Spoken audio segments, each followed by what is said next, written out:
The ventilator on bed 6 alarmed at 11:47 p.m., and I crossed the unit to silence it the way I'd silenced it 4 times already that hour.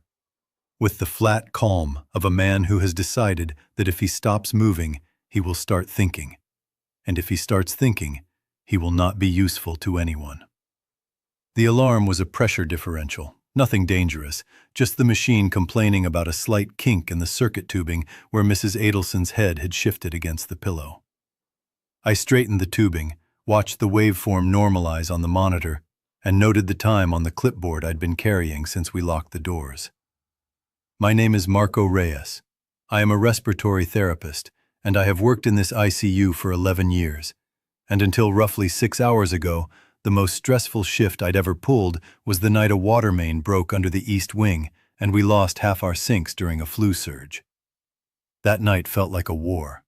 This night feels like something after war. Some unnamed state where the war is still happening, but no one has told you what it's for, or whether it's yours to fight. The unit is a 12-bed medical ICU on the 4th floor of St. Bernard's Regional, a mid-sized hospital in a mid-sized city that has never once, in my time here, made national news for anything. We run 3 ventilators on an average night shift, sometimes 4, and we staff accordingly. Lean by design, leaner by budget. Tonight, we have 7 souls on this side of the locked double doors. 3 patients, 2 nurses, 1 attending physician, and me. On the other side of those doors is the rest of the hospital, which as of the last information I received, fragmented, contradictory, relayed through a phone system that died in pieces like a man losing limbs, is no longer functioning as a hospital in any way I can recognize. I should describe how we got here, but the truth is that getting here felt less like a sequence of events and more like a gradient, a slow change in the quality of light that you only notice when someone points at the sky and asks if it's always been that color. The early reports came in on Tuesday, 3 days ago, and they sounded like every other piece of alarming news that moves through a hospital break room. Some respiratory illness, some unusual presentations in emergency departments on the East Coast, some video footage that looked staged. I watched a clip on my phone during lunch of a man in a Philadelphia parking garage moving in a way that didn't look right. Not fast, not slow, just wrong in the joints, like the signals between his brain and his legs were arriving out of order. The nurse sitting across from me, Dana, said it was probably bath salts. I agreed because agreeing was easier than the alternative, and because I had a 1 o'clock appointment with a pulmonologist about a trach patient's weaning protocol, and because the ordinary machinery of a working hospital generates enough urgency to crowd out anything that hasn't yet arrived at your door. By Wednesday evening, it had arrived at our door. The emergency department downstairs began receiving patients who matched the descriptions in the reports. Altered mental status, extreme agitation, a kind of indiscriminate aggression that didn't respond to sedation the way any known substance or psychosis should. The hospital activated its surge protocol, which is a bureaucratic document that assumes the crisis will be medical and cooperative, that patients will lie in beds and accept treatment, and that the danger is volume, not behavior. 2 of those patients were brought upstairs to the step-down unit on the 3rd floor because the ED was overwhelmed. I heard about it from Gary, the night shift security guard, when I came on at 7 Thursday evening. He told me in the elevator that one of the patients on 3 had bitten an aide and that they'd put the patient in restraints, but that the aide had started acting strange within a couple hours. Fever, confusion, then that same wrong-jointed aggression. Gary said it quietly, the way people deliver information they're not sure they're allowed to have. I thanked him and went to my unit and started my shift and checked my vents and tried not to think about the way he'd looked at me when he said the word bitten. The next 4 hours were a controlled deterioration. The hospital's internal communication system, the overhead pages, the Vocera badges, the landline network, began failing in stages that felt almost designed, as if someone were pulling plugs in a specific order to demonstrate how dependent we were on each connection. First, the overhead paging went to static. Then the Vocera badges started cycling through channels that didn't connect to anyone. Then the landlines on our unit rang with calls from floors below that were not requests, but pleas. Confused, panicked voices asking for security, for help, for someone to explain what was happening in the hallways. Dr. Lena Olivetti, who was the attending on our unit that night, took 3 of those calls in succession. After the third one, she set the phone down and looked at me and Dana and Tomas, the other nurse, and said, very calmly, that she thought we should consider closing the unit. Closing the unit is not a phrase that exists in any protocol I've ever been trained on. There is no page in the disaster manual titled, "How to Lock Your Department and Refuse Entry." What Dr. Olivetti meant, and what we all understood without her having to explain it, was that the hallway outside our double doors was no longer a hallway in the functional sense. It was a space through which something was moving that we did not want to reach our patients or ourselves. She didn't make a speech. She didn't argue her case.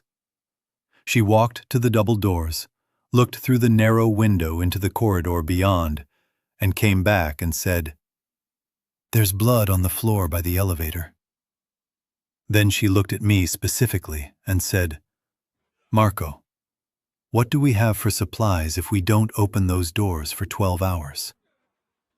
I knew the answer, because knowing the answer to that kind of question is what 11 years in a unit does to your brain.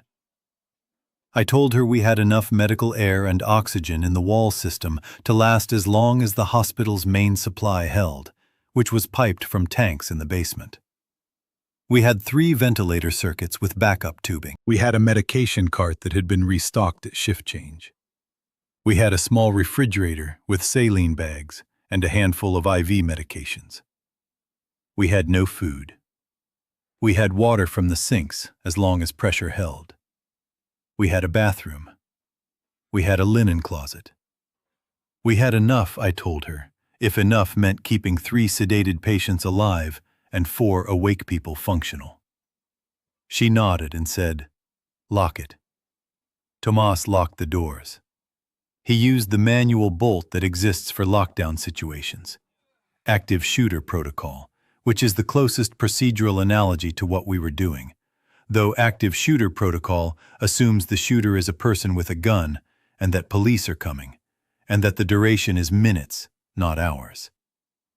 Tomas also pushed a supply cart against the doors, not because the bolt was insufficient, but because the sound of the cart settling against the frame was a kind of punctuation, a way of saying to ourselves that we had decided.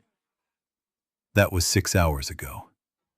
It is now just before midnight, and the ventilator on bed 6 has been silenced, and I am standing at Mrs. Adelson's bedside writing this adjustment on my clipboard because the electronic charting system went down at 10:15 p.m., and the clipboard is what remains. Mrs. Adelson is 71, admitted 4 days ago with COPD exacerbation, intubated on day 2 when BiPAP wasn't holding her numbers. She is sedated, paralyzed, entirely dependent on the machine breathing for her, and she does not know that the world she will wake up to, if she wakes up, is not the world she fell asleep in. The other 2 patients are Mr. Koval in bed 3, a 58-year-old with sepsis from a urinary source who has been trending better and might have been extubated tomorrow in a normal world, and a young man in bed 9 whose name I should know, but whose chart I haven't been able to access since the system crashed. He was a transfer from another facility, something neurological, and he's been on a low-rate vent setting that suggests someone was planning to wean him. I've been managing his ventilator based on what I can see and what I can hear through my stethoscope, which is the way respiratory therapy was done before screens told us everything, and which, it turns out, still works. The first 2 hours after we sealed the unit were the quietest. There is a particular calm that descends when a small group of competent people agrees on a course of action and begins executing it without discussion. Dana checked vitals on all 3 patients, hung a new saline bag for Mr. Koval, and reorganized the medication cart by expiration date, which was not strictly necessary, but which gave her hands something to do. Tomas inventoried the linen closet and the supply room, counting everything and writing it on the whiteboard in the break alcove with the careful handwriting of a man who spent 20 years in the Navy before he became a nurse. Dr. Olivetti reviewed each patient's chart, the paper copies we keep as backup, and made a prioritization list that she did not share with us, but that I saw her writing. I checked every ventilator connection, every alarm parameter, every backup battery, and then I sat down at the central monitoring station and watched the screens that still worked and listened to the ones that didn't. It felt, for those 2 hours, almost like a drill. The routines held. The language held. We spoke to each other in the clipped, efficient shorthand of people who have worked together long enough to skip the preamble. When Dana said, Koval's temp is up 0.3, she didn't need to add a plan. I knew she would recheck in 30 minutes and adjust the fan, and that Tomas would note the trend. When I said, Adelson's plateau pressure is creeping, Dr. Olivetti nodded and said, let me know if it hits 30. And that was the whole conversation. We were doing what we knew. The doors were locked, the patients were stable, and the silence from outside could be interpreted, if you chose to interpret it charitably, as a sign that whatever was happening had moved elsewhere. It was Tomas who ended the charitable interpretation. At about 9:30 p.m., he walked to the double doors and stood there listening with his head tilted at the angle of a man who has spent time in places where listening is the difference between living and not. He stood for maybe 2 full minutes. Then he came back and sat in the chair next to the monitoring station and said, there are people on this floor, not staff, moving wrong. I asked him what he meant by wrong. He said he couldn't describe it precisely, but the rhythm was off. Not footsteps the way you hear visitors or staff walking a corridor, but something irregular, like someone walking without knowing where they were going, but not stopping to figure it out. He said there were at least 2, possibly 3, and that one of them had bumped against our doors once, lightly, and then moved on. He said all of this in the same tone he would use to describe a change in a patient's blood pressure, and I understood that this was not calmness, but discipline, and that underneath the discipline was a man who had used up all his surplus fear in some earlier life and was now running on what remained. Dr. Olivetti listened to Tomas's report and then did something I didn't expect. She asked each of us, one at a time, whether we wanted to stay. Not whether we should stay or whether it was safe to stay, but whether we, individually, wanted to remain in this locked unit with these patients through the night. She asked Dana first. Dana said yes without hesitating. She asked me. I said yes, but I felt the hesitation before I spoke. A small gap in which I thought of my apartment across town and the fact that no one was in it waiting for me.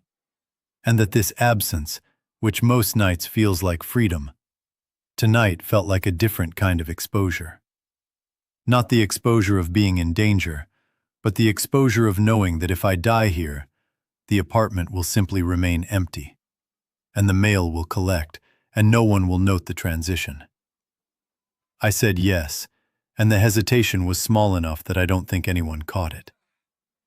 She asked Tomas. He said, I locked the doors, didn't I? Which was not an answer, but which functioned as one. Then Dr. Olivetti said something that reframed the night for me. She said, we're not locked in here with the patients. The patients are locked in here with us. That means we're the system now. Not the hospital, not the protocols, not whatever's happening in administration. Us. It was the kind of statement that in a movie would sound like a rallying speech. But in the flat fluorescent light of an ICU at 9:30 p.m., delivered by a woman in wrinkled scrubs who had been on shift for 14 hours and who I knew for a fact had not eaten since a granola bar at 7, it sounded like what it was. A restatement of an obvious fact that needed to be said out loud so that we could stop waiting for someone else to say it. The problems began not dramatically, but tediously, the way real problems usually do. At 10:15 p.m., the electronic health record system crashed. The monitors stayed up. They run on their own network, but the charting system, the order entry, the lab interface, all of it went dark. This meant that any medication changes, any new orders, any documentation would have to be done by hand, on paper. Which we could do, but which tripled the cognitive load, because you couldn't just glance at a screen to remember what you'd last given or when.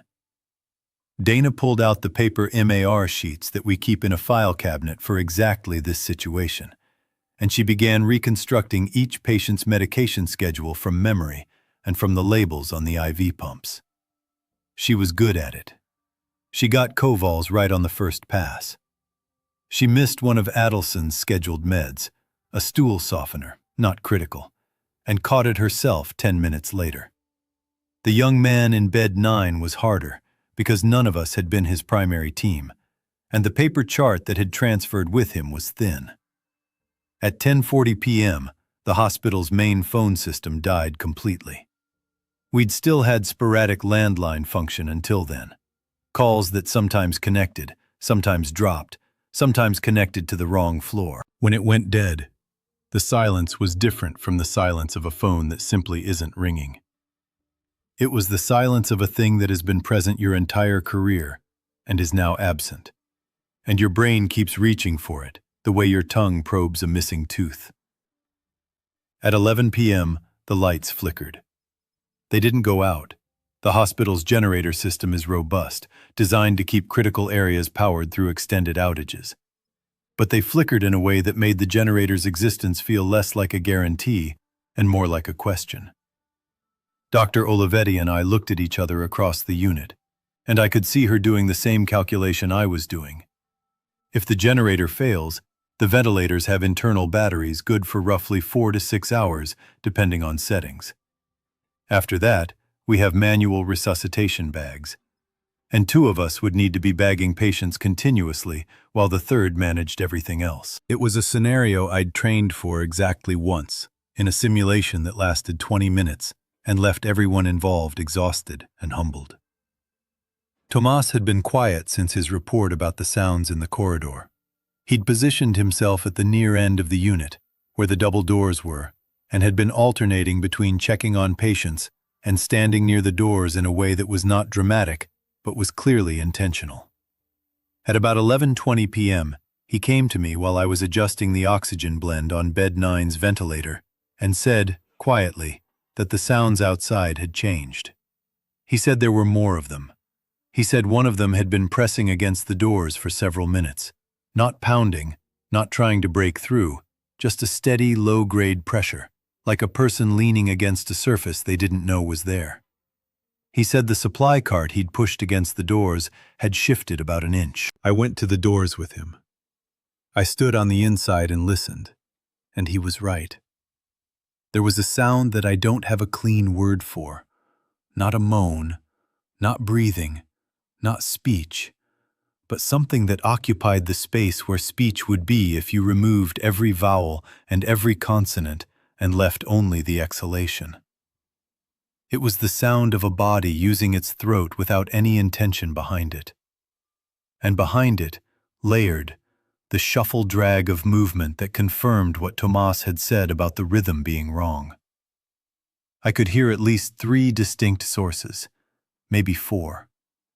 I couldn't see through the narrow window because the corridor lights had gone out on the other side, and the only illumination was a thin emergency strip near the floor that turned everything into shapes without detail. I stepped back from the doors. Tomas was watching me the way you watch someone when you already know what they're seeing, but you want to confirm that they've seen it too. I nodded. He nodded. We went back to the Unit 4 without discussing it, because there was nothing to discuss that would change anything, and because the patients still needed their ventilators and their medications and their repositioning, and the work of keeping people alive does not pause to accommodate your fear. At 11:35 p.m., Dana asked me to help her turn Mr. Koval. Turning an ICU patient is a two-person job on a good night. You log roll them to prevent pressure injuries, check the skin underneath, adjust lines and tubes, reposition pillows.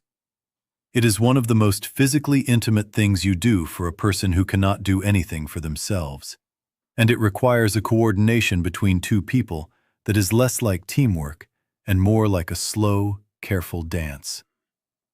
We turned him. His skin was intact. His catheter bag was half full, which meant his kidneys were still doing their work, which was a good sign, that existed entirely inside the small world of his body, and had nothing to do with the larger world that was disintegrating around it. Dana marked the output on the paper sheet. I adjusted his vent tubing to account for the new position. We covered him with a fresh sheet from the diminishing linen supply, and for about 45 seconds, standing on either side of this sleeping man's bed, doing the thing we were trained to do in the way we were trained to do it, the night made sense. Then Dana said, without looking up from the drip rate she was checking, "My kids are at my mother's house." She said it the way you say something you've been holding in your mouth for hours, turning it over, checking its weight. Not a plea, not a breakdown. A statement. A piece of information she was placing into the room the way you'd place a delicate object on a table. Carefully, so it doesn't shatter, but firmly, so it stays. I didn't say anything right away. I knew Dana had 2 children, 7 and 11. I knew her mother lived somewhere on the south side. I knew these facts the way you know things about coworkers, passively, through break room mentions and shift change conversations, and the photographs on the lock screen of a phone. I had no useful information about the south side. I had no useful information about anything beyond these walls. "They're probably fine," I said, and I heard how empty it sounded. And I said it anyway because the alternative was silence, and silence at that moment would have been worse. "I know," Dana said. I'm not falling apart. I just needed to say it out loud so it would stop circling." I understood exactly what she meant. The thoughts that circle are worse than the ones that land. A landed thought you can examine, evaluate, set aside. A circling thought just keeps passing over you, each pass wearing the same groove a little deeper. My own circling thought was less specific than hers. No children, no family in the immediate area. Parents long since retired to a part of New Mexico that felt, from this distance, like another planet. My circling thought was simpler and more embarrassing. That I had organized my life so carefully around self-sufficiency that I had arrived at a crisis with no one to fear for and no one fearing for me. And I didn't know whether that made me more capable in this situation or simply less human. Dr. Olivetti called us together at midnight. Not formally. She just stood at the central station and waited until the 3 of us were near. And then she spoke in a tone that was half briefing and half thinking out loud. She said she wanted to lay out what we knew, what we didn't know, and what we needed to decide before morning. What we knew. The unit was sealed and physically secure for now. 3 patients were stable on current settings and medication supplies. We had enough consumable medical supplies for approximately 24 to 36 hours if nothing changed. The ventilators were running on hospital power, which was on generator backup, and the generator was diesel-fueled from a tank in the basement that, under normal load, could run for about 72 hours. We had water. We had no food, except what was in people's pockets, and a sleeve of crackers someone had left in the break alcove. What we didn't know. Whether the generator would continue to run if the basement was compromised. whether anyone else in the hospital was alive and organized, whether the situation outside the hospital was better, worse, or identical to the situation inside, whether help, in any form, from any source, was coming. What we needed to decide, whether to remain sealed through the night and reassess at daylight, or whether to attempt contact with other parts of the hospital, whether to conserve supplies aggressively or continue standard care protocols, whether to adjust our patient care goals based on the likelihood that the infrastructure supporting their recovery, labs, imaging, pharmacy, specialists, no longer existed. That last point sat in the air for a long moment. I could feel each of us encountering it separately, turning it over, understanding what it implied. In a normal ICU, the goal for every patient is recovery and discharge.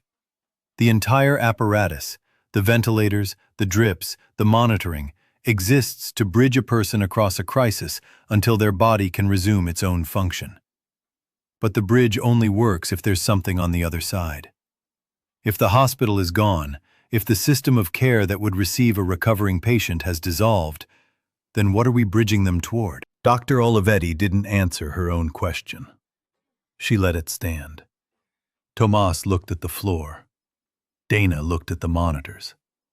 I looked at Dr. Olivetti and saw something I'd never seen on her face in the 8 years we'd worked together. Not fear, not grief, but a kind of radical honesty that had stripped away every professional pleasantry and left only the arithmetic. She was calculating, and the numbers were not favorable. And she was letting us see that she knew this, and she was not pretending otherwise. For tonight, she said, we maintain standard care. We don't change anything about how we treat these patients. That's not a permanent decision. It's a 6-hour decision. We reassess at 6 a.m. It was the right call. And I think we all knew it was the right call. And I think we also all knew that its rightness had less to do with medical reasoning than with the fact that changing our care protocols would have required us to say out loud what changing them meant. And none of us were ready for that sentence at midnight. The hours between midnight and 3 a.m. were the longest of my life. And I don't say that with any literary intention. I mean that time moved differently. Each hour contained more minutes than an hour should, and each minute had a texture. Dense, granular, heavy with awareness. I made my rounds on the ventilators every 30 minutes, checking parameters, suctioning when needed, documenting on paper. The repetition was not monotonous. It was necessary in the way that breathing is necessary. Not because each individual breath accomplishes something dramatic, but because the cessation of breathing accomplishes something irreversible. At 12:40 a.m., I suctioned Mrs. Adelson's endotracheal tube and got back thick, yellow secretions that told me her lungs were still fighting an infection that, in a functioning hospital, would be treated with antibiotics selected based on culture results from a lab that I was fairly certain was no longer operational. We had antibiotics on the cart, a limited selection, broad spectrum, started empirically when she was admitted. They would run out. I calculated the remaining doses in my head and wrote the number on my clipboard and did not share it with anyone, because the number was not immediately actionable, and because adding it to the collective awareness would only increase the weight we were all already carrying. At 1:15 a.m., Tomas came to me again. He had been at the doors. He said the pressing had stopped, but that the sounds had not. He said he could hear something new, not from the corridor outside our doors, but from further away, deeper in the building. A series of heavy impacts, irregular, like furniture being thrown or walls being struck. He said it sounded like it was coming from below us, possibly from the 3rd floor. He said it had been going on for about 10 minutes. We stood together and listened. He was right. Somewhere beneath our feet, the building was being rearranged by forces that did not care about its architecture. I thought about the step-down unit on 3, where those first patients had been brought. I thought about the staff who had been working that unit, people I knew by name, people I'd eaten lunch with. I thought about whether they had sealed their doors too, and whether their doors had held. "The stairwell," Tomas said. He wasn't asking a question. He was identifying a vulnerability. The stairwell at the east end of our floor connected to every floor below, and its door was a standard hospital fire door. Heavy, self-closing, but not lockable from the hallway side in a way that would prevent someone from pushing through if they leaned against it long enough with no concept of giving up. Our unit was 20 yards from that stairwell door. "If they're on 3, he said, "they're one flight from 4. "They might already be on 4, I said. "You heard them outside our doors 2 hours ago." "Those were different. Those sounded like they wandered. What's happening downstairs sounds like it's spreading." I didn't ask him how he knew the difference. I trusted his assessment because it was specific, and because he had no reason to exaggerate, and because the alternative to trusting him was ignoring him. And ignoring competent people in a crisis is how people die. I told Dr. Olivetti. She received the information with a small nod, and then asked the question that revealed she'd been thinking further ahead than any of us. "Is there anything on this floor, outside our unit, that we need?" I understood what she was asking. She was asking whether, before the floor became inaccessible, we should consider a supply run. The pharmacy satellite on this floor was 50 feet down the corridor. The supply room was around the corner. Both contained things we would eventually need: medications, syringes, saline, batteries. Both required opening the doors. "Yes," I said. "The pharmacy has antibiotics we're going to need for Adelson. And we could use more saline and another bag of propofol." "How long to get there and back?" 2 minutes if the corridor is clear." "And if it's not clear?" I didn't answer. She didn't need me to. Dana had been listening from bed 3, where she was adjusting Koval's IV. "I'll go," she said. She said it flatly, without volunteering enthusiasm. "I'm the fastest, and I know the pharmacy lock code." "No," Dr. Olivetti said, and the speed of her refusal surprised me. "No one goes alone. If anyone goes, 2 go, and 2 stay with the patients." "Then me and Marco," Dana said. I looked at Tomas. He shook his head, not in refusal, but in disagreement with the plan. "If you open those doors, you don't know what's on the other side, and you can't barricade them again from the outside, which means the unit is exposed the entire time you're gone." "We could be fast," Dana said. "Fast doesn't help if one of them is standing right outside the door," Tomas said.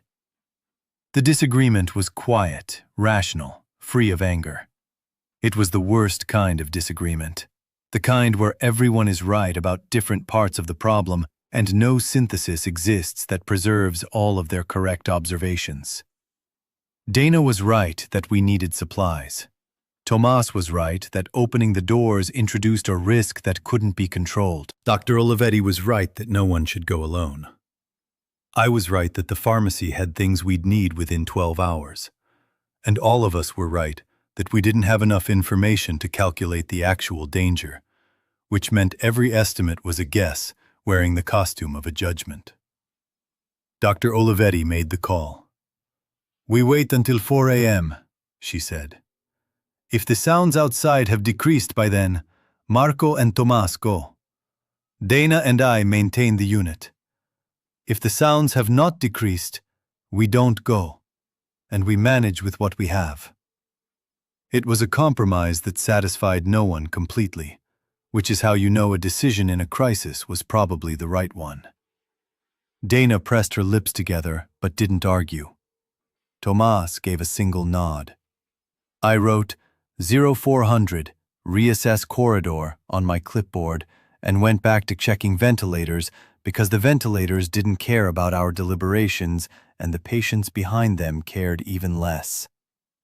At 1:50 a.m., the young man in bed 9 opened his eyes. I was at his bedside, adjusting his FiO2. His oxygen saturation had drifted down slightly, not alarmingly, but enough to warrant a small increase. When I saw the movement, his eyes didn't open the way sedated patients' eyes sometimes flutter, that half-lidded reflexive twitch that means nothing. They opened fully, with focus, and they found me with a directness that made me step back before I understood why I was stepping back. He was on a ventilator. He couldn't speak. But his eyes tracked me, left to right, then fixed on my face. And his right hand moved to the endotracheal tube taped to his mouth in the universal gesture of a patient who wants this thing out of them. "Easy," I said. "Easy. You're in a hospital. You're on a breathing machine. Try not to pull at that." His hand dropped. His eyes stayed on me. They were brown and clear and terrified in a way that was entirely human.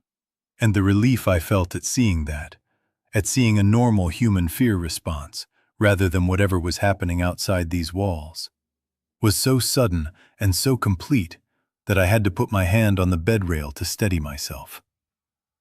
I called Dana over.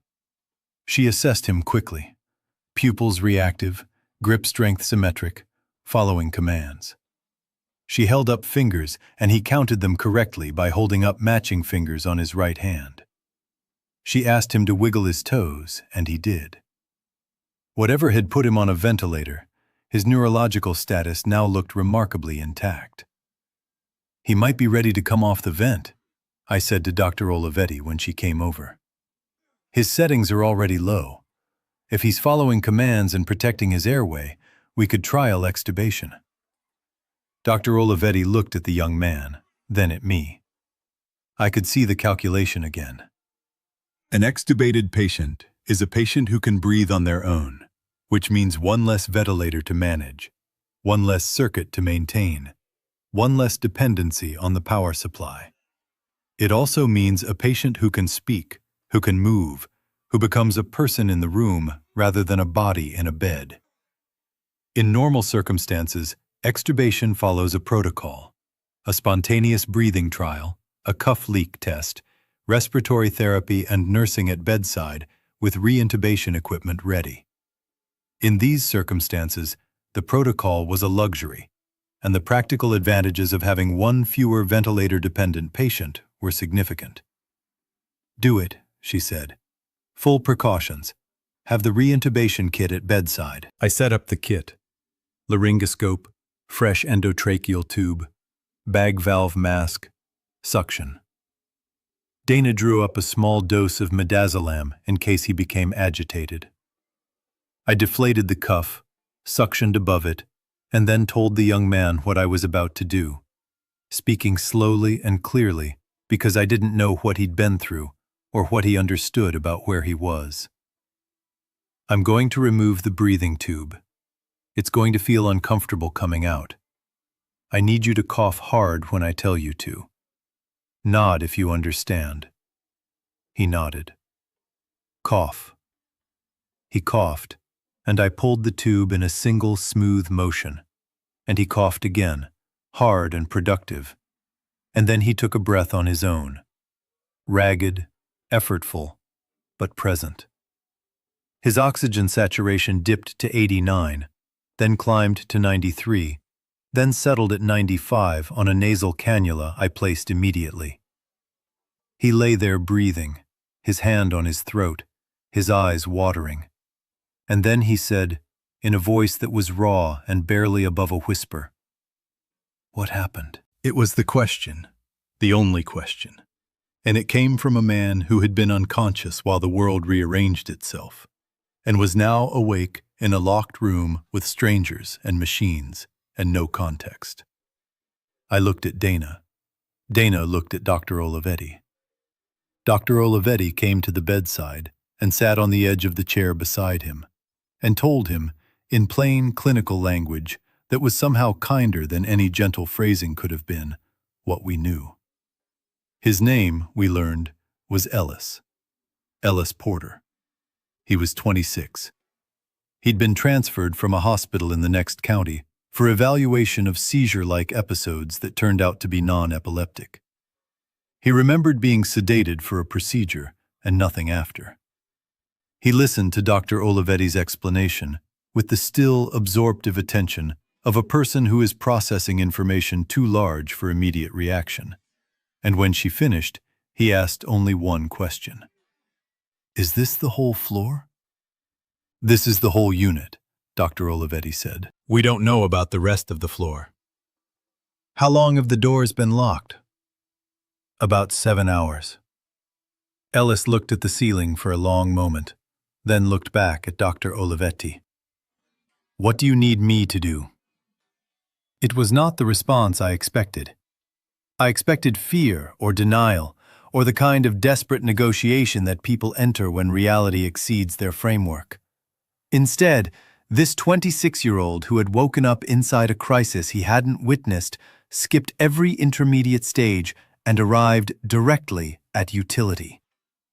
Dr. Olivetti blinked, which was the closest I'd ever seen her come to being caught off guard. "Rest," she said.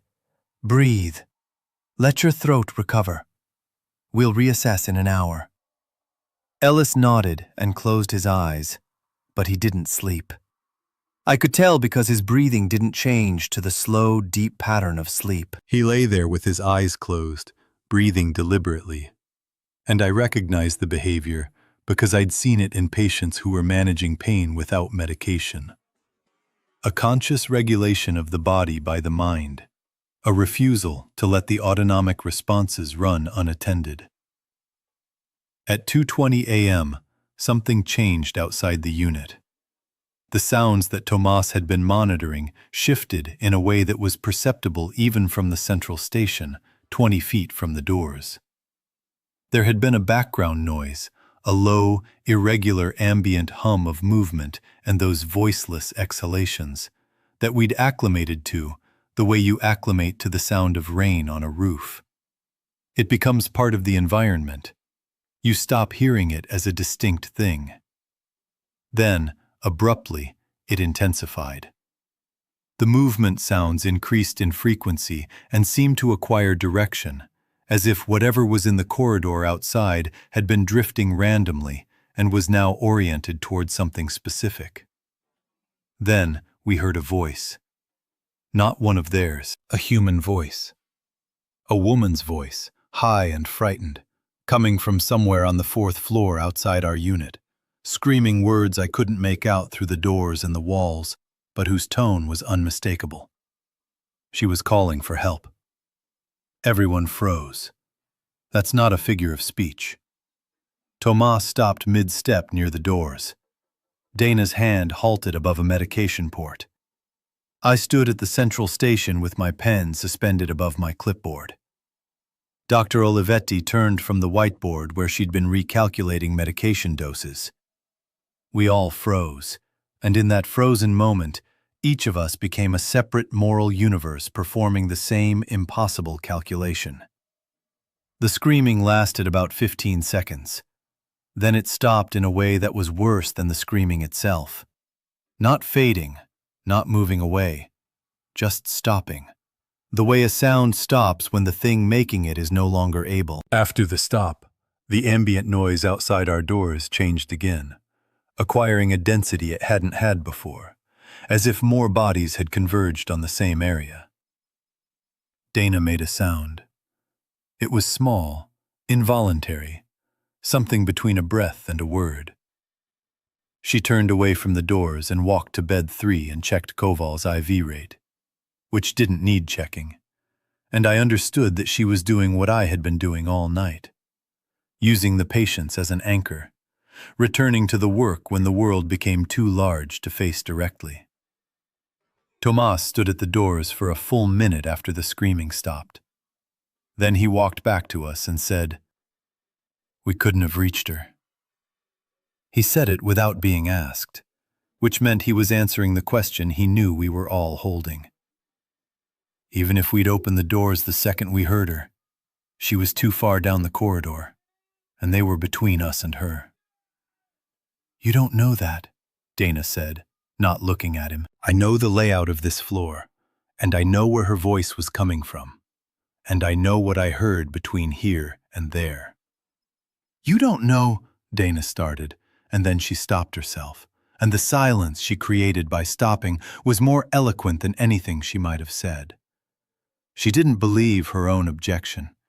She was testing it the way you test a bridge you suspect is broken, not to cross it, but to hear it crack. Dr. Olivetti said, "He's right. We couldn't have." She said it with no gentleness and no cruelty, just the flat certainty of a physician who has made many decisions about what can and cannot be done, and who has learned that dressing those decisions in softness doesn't make them weigh less. I looked at Ellis.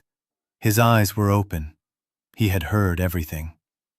He was looking at the ceiling, and his jaw was tight, and his breathing was no longer as controlled as it had been. He was 26 years old, and he had woken up in a locked room. And the first thing he had heard from the world beyond it was a woman dying. And there was nothing in his face that suggested he would be able to unhear it. I went to his bedside. I checked his oxygen saturation, which was fine. I listened to his lungs, which were clear. I adjusted his nasal cannula, which didn't need adjusting. Then I sat in the chair next to his bed and said, "How's the throat?" "Sore," he said. His voice was stronger now, less raw, but still quiet. "That'll last a day or two. Ice chips help, but we don't have ice." "Cool water?" "That we have." I got him a cup of water from the sink in the alcove. He drank it slowly, with the careful attention of someone who understands that even small comforts have value when large ones are gone. When he finished, he set the cup on the bedside table and said, "I heard what you were talking about earlier. The pharmacy run. You should be resting." "I've been resting for... How long was I intubated?" "I'm not sure. At least 2 days based on your chart." "Then I've been resting. I'm awake now. Tell me about the pharmacy run." I told him. I explained the layout, the pharmacy satellite down the corridor, the supply room around the corner, the stairwell door that was our primary concern. I told him about the plan to reassess at 4 a.m.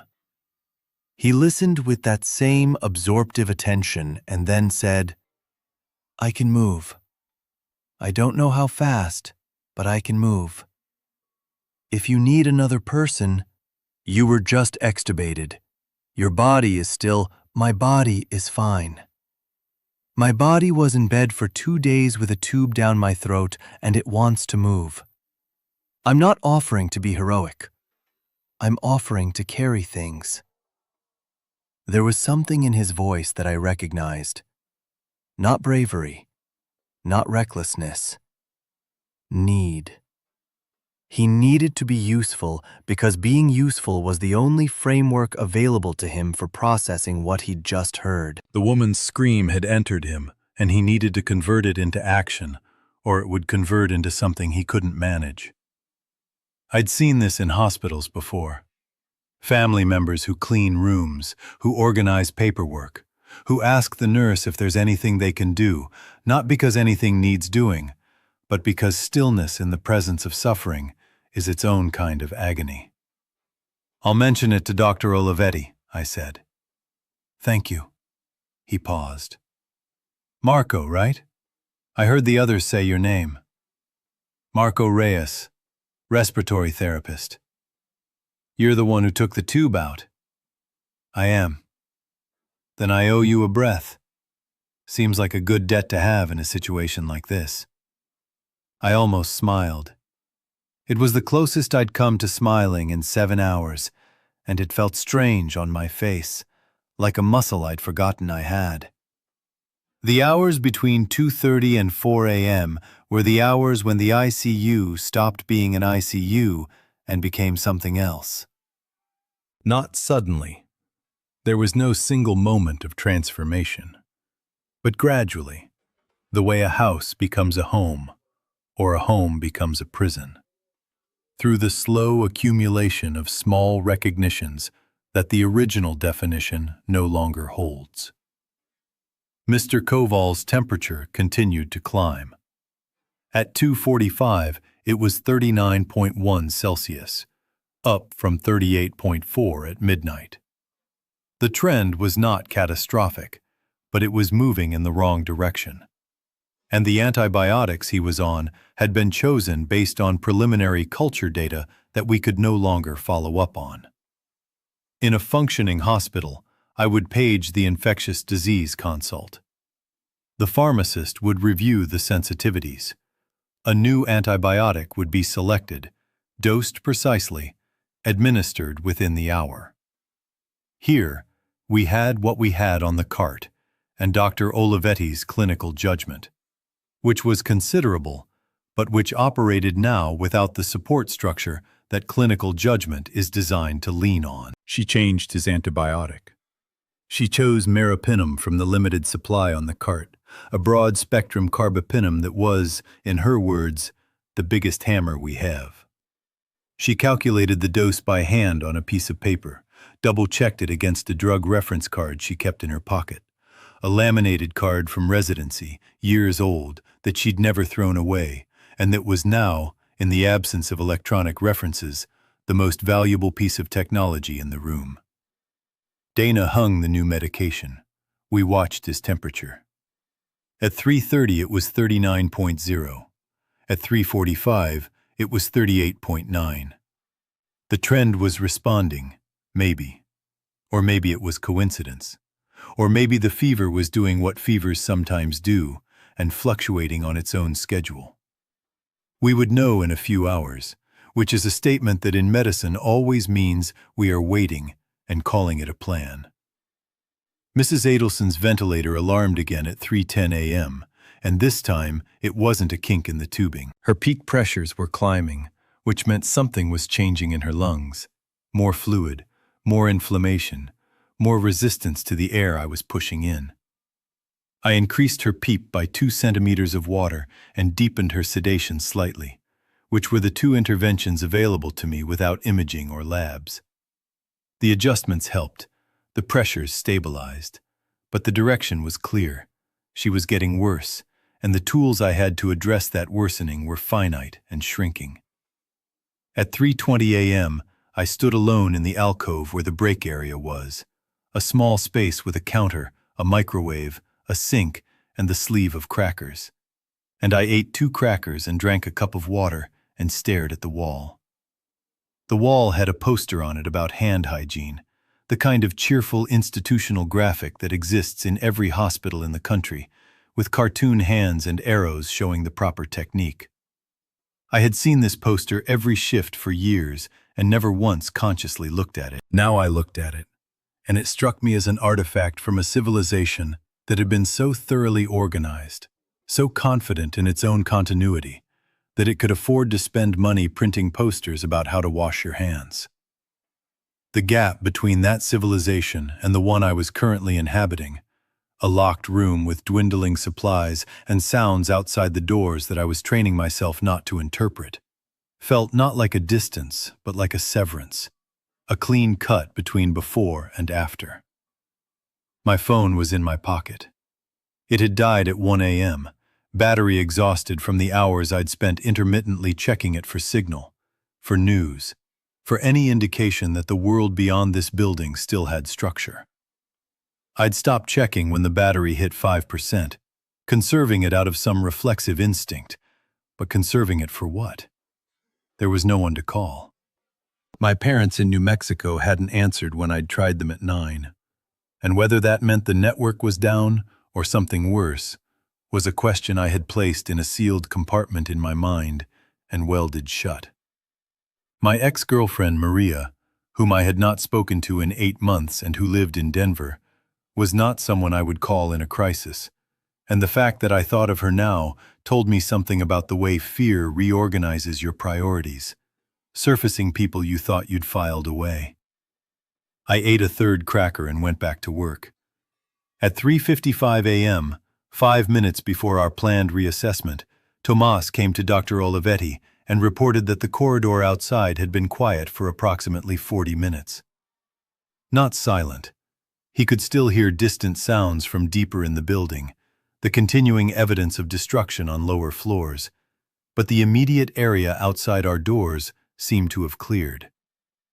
He said he'd pressed his ear to the door and held his breath and counted to 60, and heard nothing within what he estimated was a 30-foot radius. Dr. Olivetti looked at me. I looked at Tomas. Dana stood near bed 3 with her arms crossed, her face unreadable.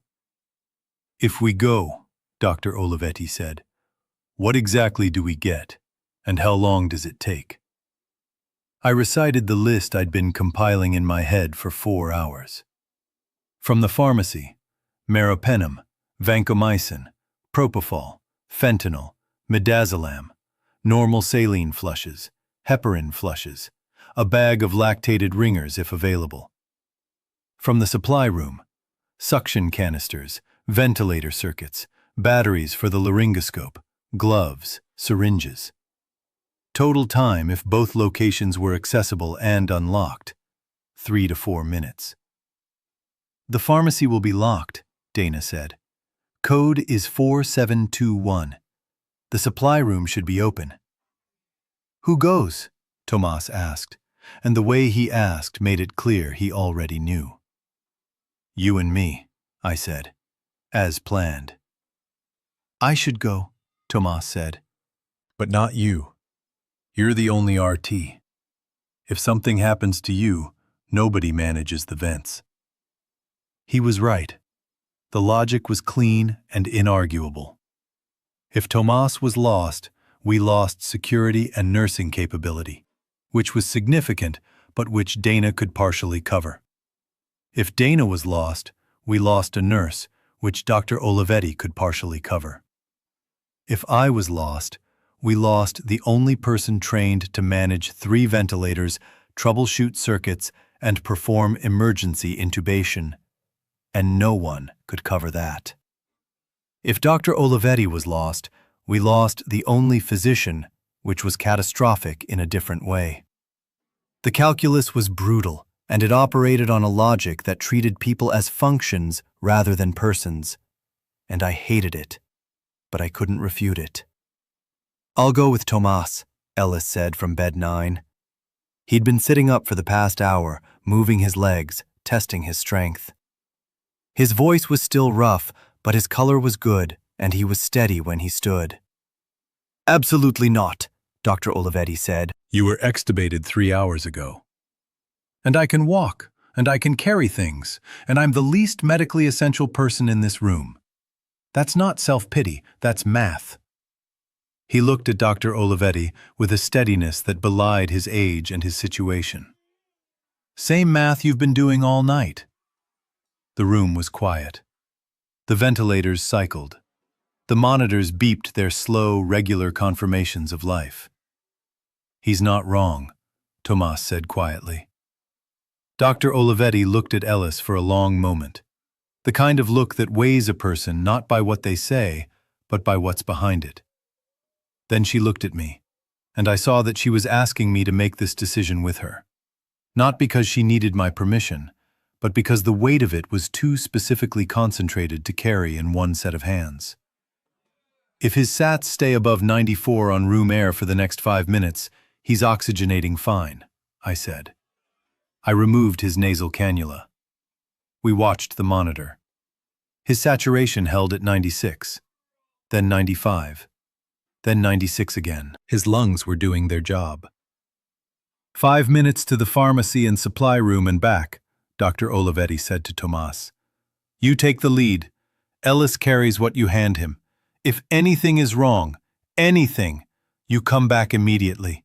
You don't engage. You don't investigate. You get what's on the list and you come back." Tomas nodded. Ellis stood up from the bed, steadying himself on the rail for a moment, then letting go. He was wearing a hospital gown and socks with treads on the bottom, and he looked like what he was, a patient, not a soldier. But he was upright and willing, and that counted for something that I didn't have a clinical term for. We removed the supply cart from the doors. Tomas slid the bolt back. He opened the right side door approximately 6 inches and held it there, looking through the gap into the corridor beyond. I stood behind him with a flashlight from the supply closet. The corridor lights were still out, only the emergency strip glowing along the baseboards. The corridor was empty. That's not quite accurate. The corridor was not occupied by anything moving, but it was not empty.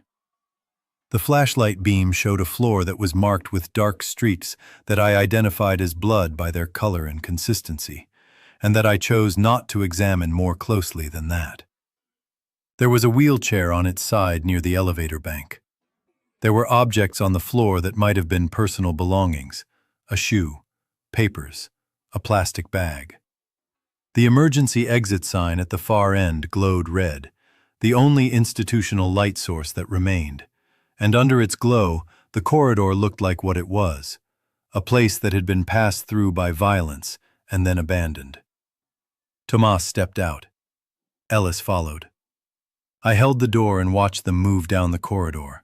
Tomas in front, moving with a fluidity that confirmed every assumption I'd ever made about his military background.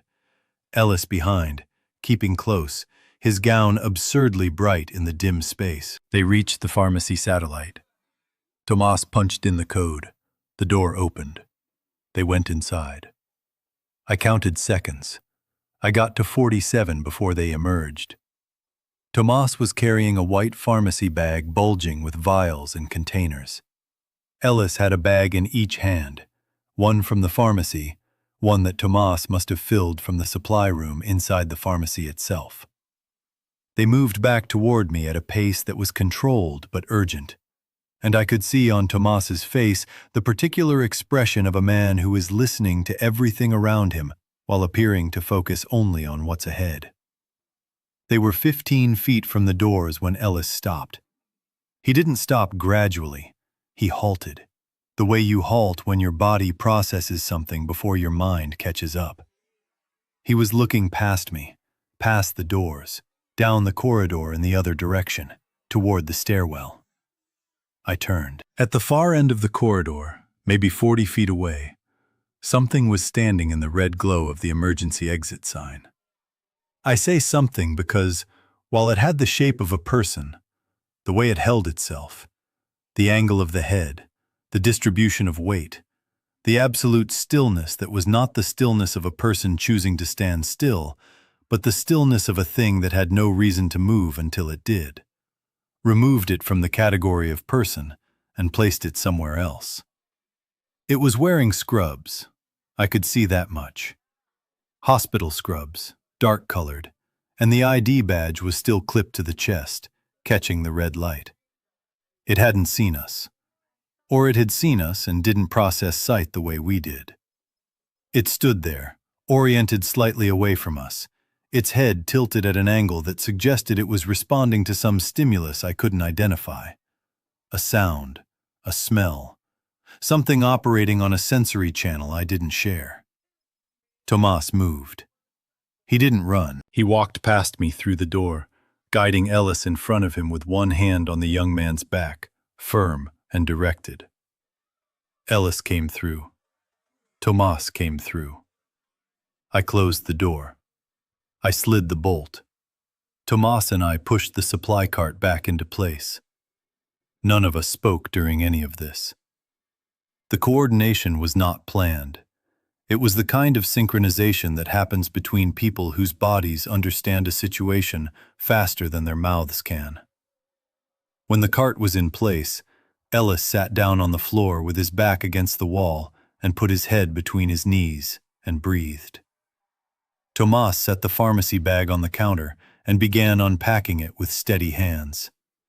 I stood at the door and looked through the narrow window and saw nothing, which did not mean nothing was there. Dana came and took the pharmacy supplies and began sorting them with the efficient, grateful movements of someone receiving something they'd feared they wouldn't get. Dr. Olivetti inventoried the medications against her list, nodding at each one. And when she found the meropenem, 6 vials, more than I'd hoped for, she looked at me and said, "Good." It was 4:20 a.m. The run had taken less than 5 minutes. No one was hurt. We had extended our supply window by at least another 24 hours. By every operational measure, it was a success. And yet what I felt was not relief, but a deepening of something I couldn't name.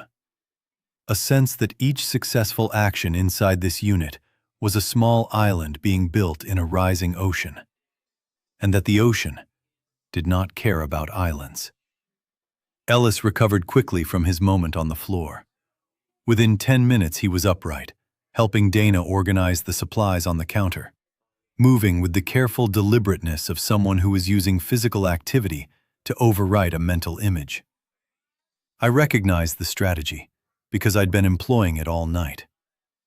The thing in the corridor, the figure in scrubs, the badge catching red light, the wrongness of its stillness, was now installed in my memory alongside the woman's scream and the sound of the building shaking, and every other piece of evidence that the world had changed in a way that was not temporary. You don't process these things in real time. You file them. You build a cabinet in your mind with a heavy door, and you put them inside, and you close the door, and you go back to adjusting ventilator settings because the ventilator settings are real and immediate and responsive to your expertise in a way that the thing in the corridor is not. Dr. Olivetti wasted no time with the new supplies. She reconstituted the meropenem for Koval's next dose, recalculated the propofol infusion rate for Mrs. Adelson, and drew up fresh sedation medications that would keep Adelson comfortable and still for the next several hours. Dana hung the new IV bags with the focus of someone performing a sacrament. The unit, for a brief window, felt almost functional again. Stocked, organized, purposeful. The illusion of normalcy is a powerful drug, and we all took a dose of it without discussing what we were doing.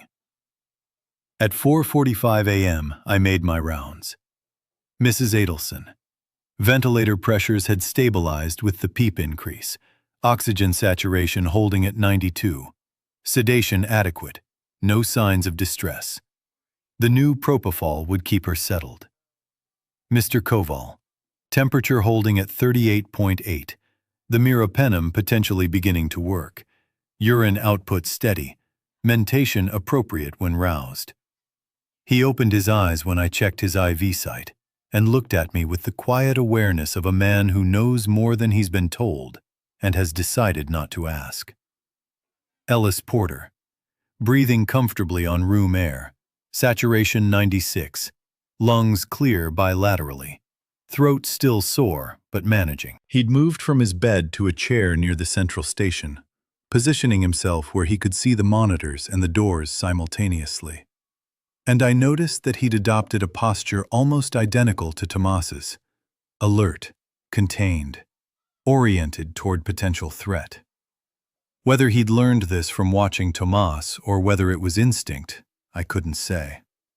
The dynamic in the unit had shifted with Ellis's addition. For 7 hours, we'd been 4 people operating within a framework that, while strained, still corresponded to familiar hospital roles: physician, nurses, respiratory therapist.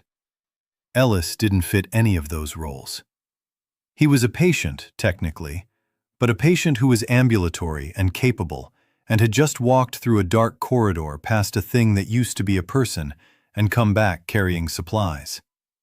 His presence disrupted the clean categories we'd been relying on, the unspoken understanding that the people in scrubs took care of the people in beds. He was in a hospital gown, and he was taking care of himself, which meant either that our categories needed expanding, or that the categories had already expanded and we hadn't noticed. At 5 a.m., Tomas did something unexpected. He'd been standing near the doors, as was his habit, monitoring the corridor sounds. And then he walked to the break alcove and came back with the sleeve of crackers and the 2 bottles of water that Dana had found earlier behind the disinfectant.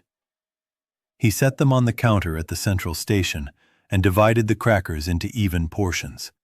5 portions now, not 4, and said, "Everyone eats." It was not a suggestion.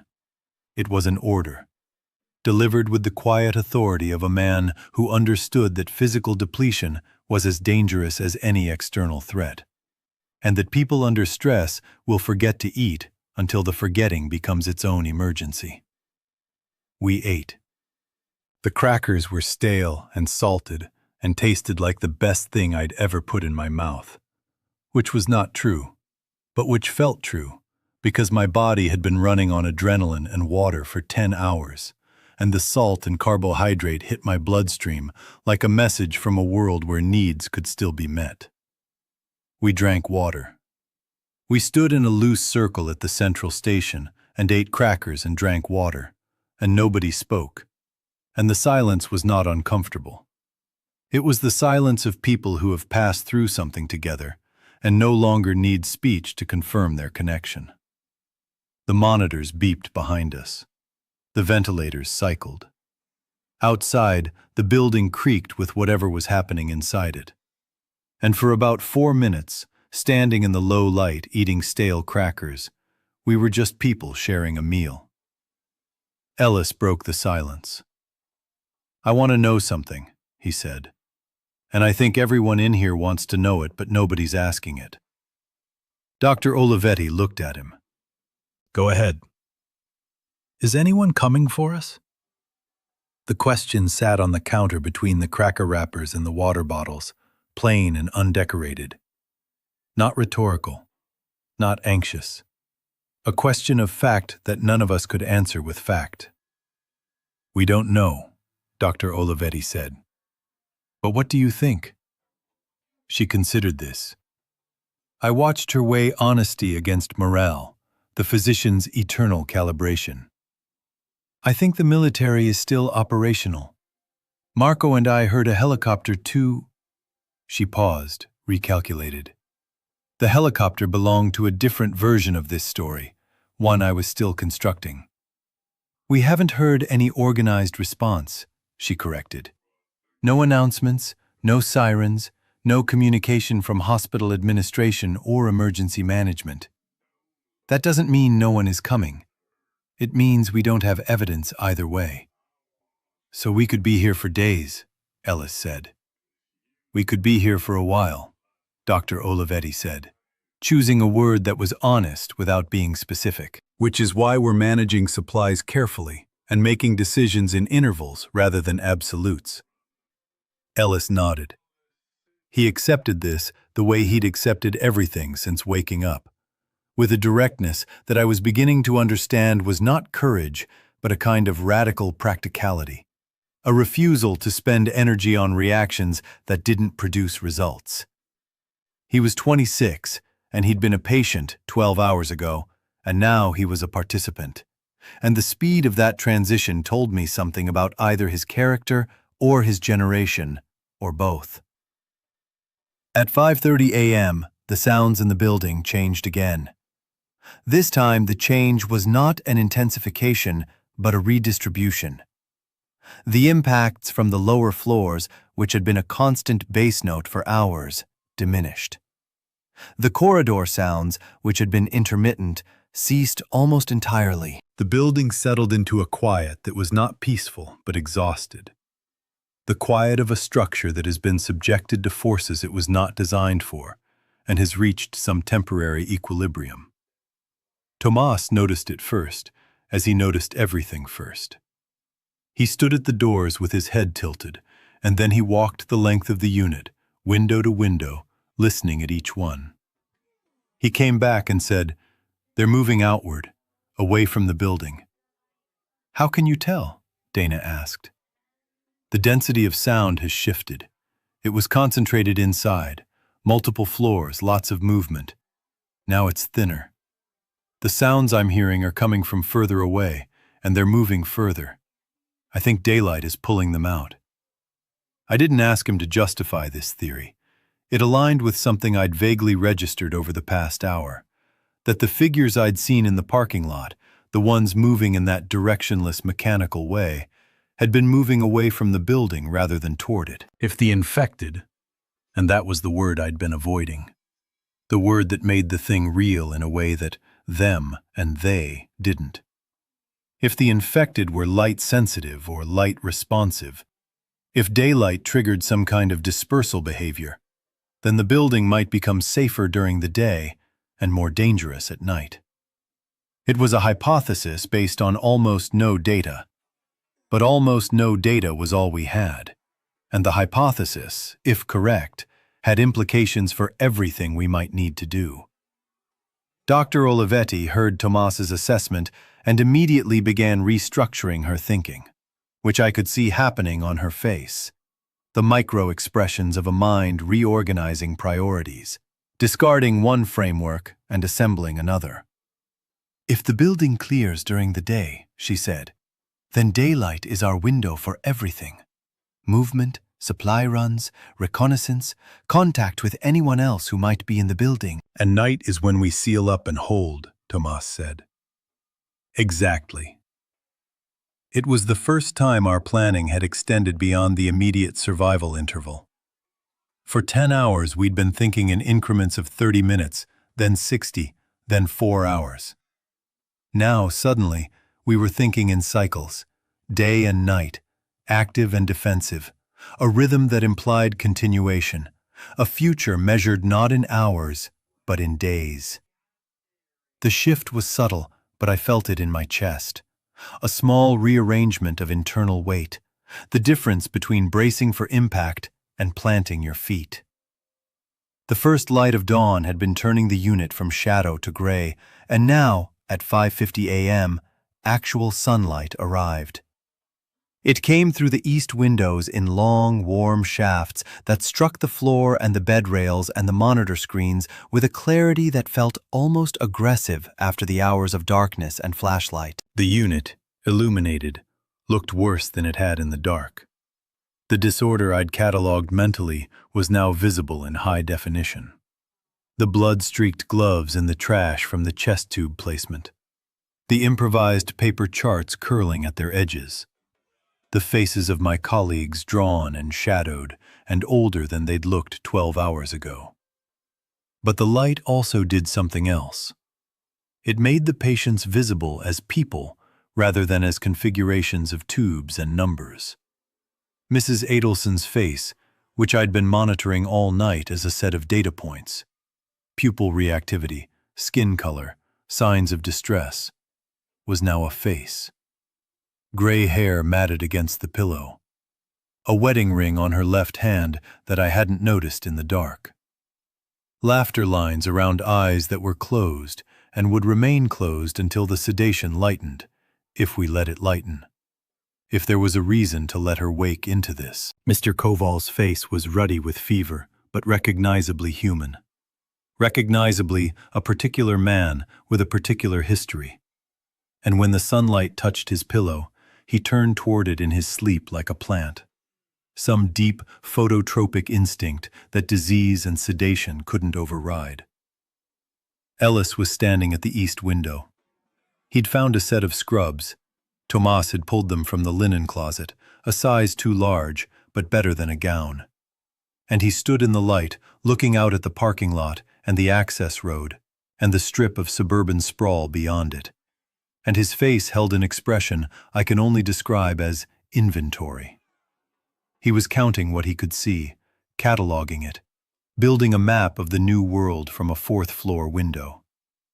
I joined him. The parking lot was nearly empty of the infected now. I could see two, far across the lot near the tree line, moving in that slow, directionless drift. The ambulance was still parked at its careless angle. The delivery truck still sat at the loading dock. Beyond the lot, the access road stretched east toward the main road. And on the main road, I could see vehicles. Stopped, not moving. Some at odd angles suggesting they'd been abandoned mid-drive. A traffic light at the intersection was dark. No pedestrians. No movement except the two distant figures and the birds, which were doing what birds always do in the early morning, singing from the trees as if the world were the same world it had been yesterday. "There," Ellis said and pointed. I followed his finger. Past the intersection, maybe half a mile away, on the roof of what I thought was the county fire station, there was movement. Organized movement. Human movement. People on a rooftop doing something deliberate. I couldn't make out details at that distance, but the pattern was unmistakable. Someone was setting up a structure, possibly a tent or a tarp, and someone else was moving between fixed points in a way that suggested a perimeter check or a watch rotation. "Someone's alive out there," Ellis said. "Someone organized." I stared at the distant rooftop until my eyes ached. He was right. The movement was purposeful, coordinated, the kind of activity that requires communication and planning and a minimum of two people operating within a shared framework. It was not rescue. It was not a signal directed at us, but it was proof of concept. Proof that somewhere, within sight of this window, people were doing what we were doing. Holding a position, maintaining a structure, surviving. I told Dr. Olivetti. She came to the window and looked and saw what we saw, and she stood there for a long time without speaking. Then she said, "We need to make contact." "How?" Dana asked from across the room. "I don't know yet. But if there are people organizing a half-mile from here, and we have patients who need more than we can provide, then finding a way to reach them or signal them is now a priority." It was the first time she'd used the word priority about something other than direct patient care. The expansion was significant.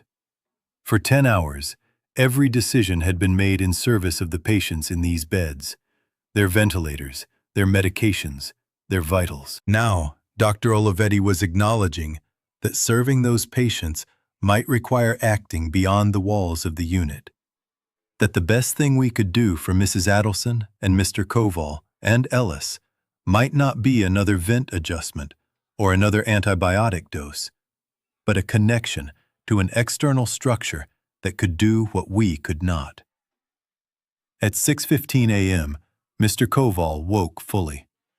Not the half-aware state of his earlier awakening, but a clear, present wakefulness. His fever had broken during the night.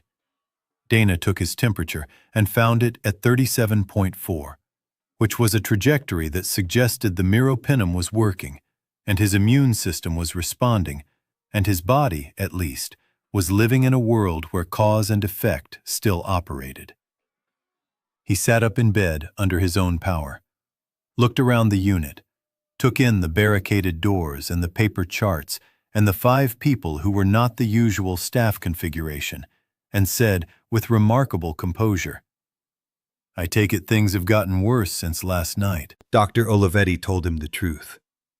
Not the framed truth she'd offered at his earlier awakening.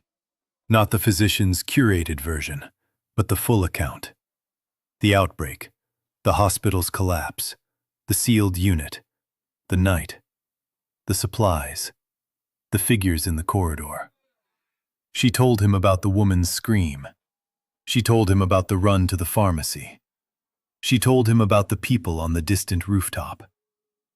Koval listened to all of it with the focused attention of a man who has spent 58 years learning how to receive bad news. And when she finished, he asked a question that none of us had thought to ask. "Are there other patients on this floor? Outside the unit?" The question landed hard. We had been so consumed with our own patients, our own unit, our own perimeter, that the possibility of other patients, in rooms, in hallways, on gurneys, existing on the 4th floor outside our locked doors, had not been part of our active calculation. There should have been. The 4th floor housed our ICU, and beyond it, a general medical ward with 30 beds. Some of those beds would have been occupied when the hospital collapsed. Some of those patients would have been immobile, dependent, unable to leave. Some of them might still be alive. The silence in the unit after Koval's question was the loudest silence of the night. It was the silence of people confronting an omission that was not deliberate, but was damning in its unconsciousness. We had locked our doors to protect our patients, and in doing so, we had stopped thinking about the patients beyond our doors. Not because we didn't care, but because the cognitive bandwidth required to manage our own crisis had consumed the bandwidth required to consider theirs. It was not a moral failure in the intentional sense. It was a moral failure in the structural sense. The architecture of our response had excluded them, and we hadn't noticed the exclusion because the architecture felt complete from the inside. Tomas spoke first. The ward would have been staffed. Night shift, probably 4 or 5 nurses, maybe an aide or 2. If they were smart, they'd have done what we did. And if they weren't smart, Koval said, or if they didn't have time, or if the staff left and the patients didn't. Nobody answered. Nobody could. Dr. Olivetti closed her eyes for 3 seconds. When she opened them, her face had rearranged itself into something I hadn't seen before. Not the clinical control of the physician, not the administrative clarity of the team leader, but something raw. Something that acknowledged that the framework she'd been operating within was too small, and that enlarging it would cost something she was not sure she could afford. When Tomas scouts the corridor for a route to the west stairwell, she said, he checks the ward. He checks the rooms he can safely check. He reports back on what he finds. When? Tomas asked. At full daylight, when the sounds are at their lowest. The unit reconfigured itself around this new task. I could feel the change. Not a dramatic shift, but a tonal one. The way a chord changes when you add a note that alters the harmony without replacing it. We were still doing everything we'd been doing, monitoring patients, managing supplies, watching doors, but now we were also preparing to extend beyond our perimeter, and the preparation carried a weight that was different from anything we'd done in the night. The pharmacy run had been a retrieval mission. Go, grab, return. This would be a reconnaissance, which meant opening ourselves to information we might not be able to act on, which meant the possibility of knowledge that would become its own kind of burden. I checked the ventilators again at 6:30 a.m. Mrs. Adelson's pressures were holding, but not improving. Her secretions were thicker than they'd been 2 hours ago, and the color had shifted from yellow to a greenish tint that suggested the infection in her lungs was progressing despite the broad-spectrum coverage. In a functioning hospital, I would call for a bronchoscopy, a CT scan, a pulmonology consult. Here, I suctioned her, adjusted her positioning to optimize drainage, and noted the change on my clipboard. The clipboard was filling up. I'd started a new page 3 times during the night, and the pages were becoming a kind of chronicle. Not a medical chart in the formal sense, but a record of decisions made in the absence of the systems that usually inform decisions. Each notation a small monument to improvisation. Dana sat with Koval for a while. He was the most improved of our patients, and his improvement created a paradox. The better he got, the closer he came to being a person who could leave, but there was nowhere to leave to, and his recovery was advancing toward a destination that didn't exist. He asked Dana for food, and she gave him crackers from the diminished supply, and he ate them slowly and with evident pleasure. And watching a man enjoy crackers in a sealed ICU at 6:30 in the morning while the world outside decomposed felt like the most surreal thing I had witnessed in a night full of surreal things. At 7 a.m., Tomas prepared to scout the corridor. He didn't arm himself. There was nothing in the unit that constituted a weapon in any practical sense. What he did was systematic and quiet. He changed into fresh scrubs from the linen closet, tightened his shoes, emptied his pockets of everything except a penlight and the small folding knife he carried on his keychain, which I'd never known about until that moment, and which he produced from his locker with the unself-conscious ease of a man for whom carrying a blade was as natural as carrying a pen. He drank water.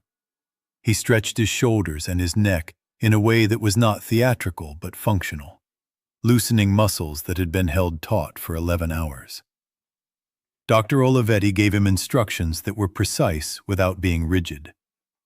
Check the corridor. Check the stairwell doors, east and west, to determine if they were closed and whether anything was audible beyond them. Check the ward. Assess any patients found. Do not enter any room that appeared compromised. Return within 15 minutes, regardless of findings. And if I find someone who needs help? Tomas asked. Assess whether you can bring them here safely. If yes, bring them. If no, note the location and we'll figure out the next step. Tomas nodded. We moved the cart. I unbolted the door. He opened it the same way he had before. 6 inches. Pause. Listen. Assess. The corridor was bright now, morning light flooding through the window at the far end, and the brightness made the disarray more vivid but also less frightening. Blood on the floor is abstract in flashlight. In daylight, it's specific. You can see the patterns, the directionality, the story it tells about what happened and where. Tomas read the floor the way I read a ventilator waveform. Quickly, professionally, extracting information without lingering on the aesthetics. He stepped out. I held the door. He moved left toward the general ward and disappeared around the corner within seconds, his footfalls inaudible on the linoleum. The 15 minutes he was gone were measured in heartbeats. I stayed at the door with it cracked open, one hand on the bolt, one hand on the frame, my body positioned to close it in less than a second if needed. Dana monitored the patients. Dr. Olivetti stood at the central station, watching the monitors but not really watching them. Her attention directed toward the corridor through me, using me as a sensor. Ellis positioned himself near the east windows, scanning the parking lot and the approach road, maintaining the external watch that he'd assumed without being asked. At minute 9, Tomas came back around the corner.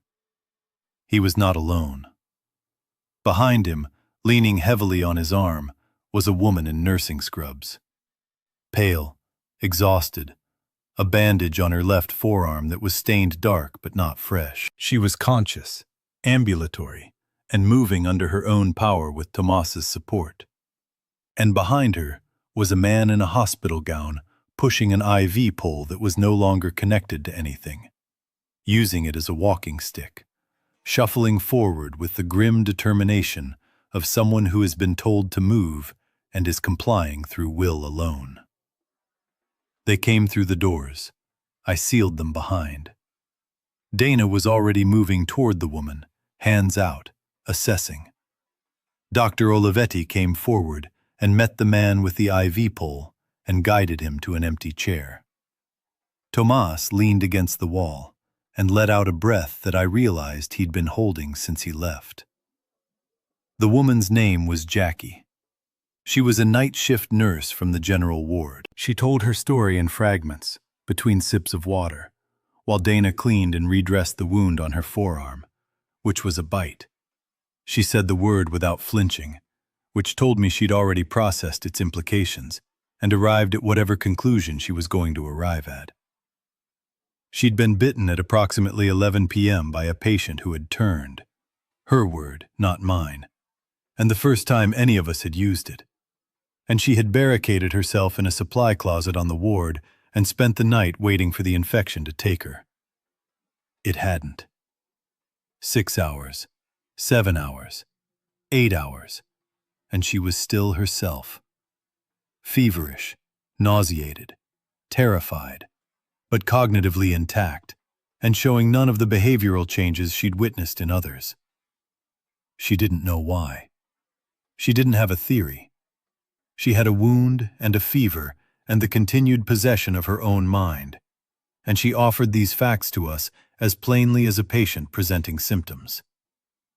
The man's name was Arthur. He was 73, a ward patient admitted for pneumonia, and he had survived the night by virtue of being in the room farthest from the nurse's station and having the presence of mind to push his bed against the door when the screaming started.